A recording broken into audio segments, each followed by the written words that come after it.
कब तक तुम हमें बांटते रहोगे? कब तक भाषा के नाम पर जुबानी काटी जाएगी? कब तक कोई नेता मंच पर खड़े होकर बोलेगा हिंदी मत बोलो, ये महाराष्ट्र है? राज ठाकरे जी, आपने क्या सोचकर बोला कि मराठी नहीं बोलने वालों को पटक पटक के मारेंगे? क्या यही है आपकी राजनीति? क्या अब आपकी विचारधारा सिर्फ इतनी रह गई है कि भाषा के नाम पर खून उबालो और वोट काटो? क्या ये वही राजनीति है जो कभी बाल ठाकरे की विरासत कहलाती थी?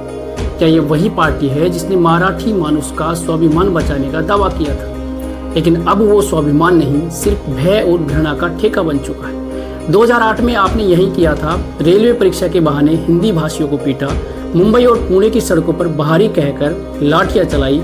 अब फिर वही स्क्रिप्ट दोहराई जा रही है। आप कहते हैं बोलो मराठी वरना पटक पटक के मारेंगे। सवाल उठता है, क्या मराठी भाषा इतनी कमजोर है कि उसे डंडों से बचाना पड़े?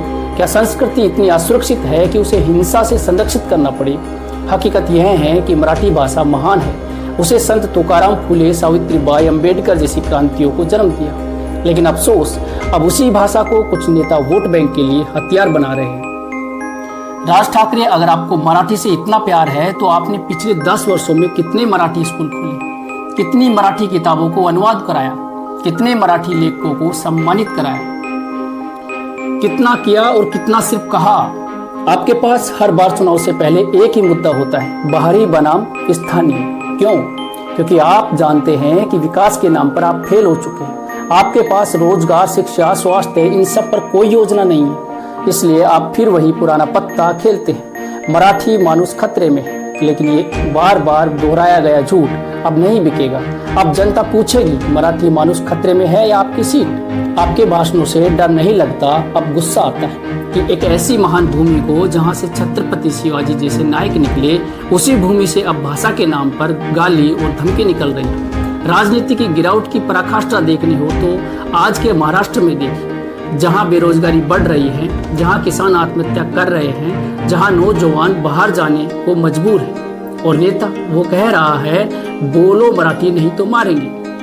सवाल ये नहीं कि आपने क्या कहा, सवाल ये है कि जनता अब क्या सुनेगी। और जनता अब साफ कह रही है, हम भाषा नहीं अधिकार की लड़ाई लड़ेंगे। हम डर से नहीं, संविधान से बोलेंगे। राज ठाकरे की धमकी के जवाब में संसद में खड़े निशिकांत दुबे, उन्होंने जो कहा वो सोशल मीडिया पर वायरल हो गया है।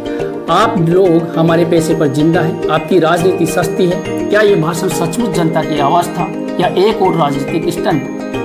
निशिकांत दुबे कौन है? एक सांसद जो बीजेपी की सरकार के करीबी है, एक नेता जो संसद में बार बार अपनी सरकार का बचाव करते हैं।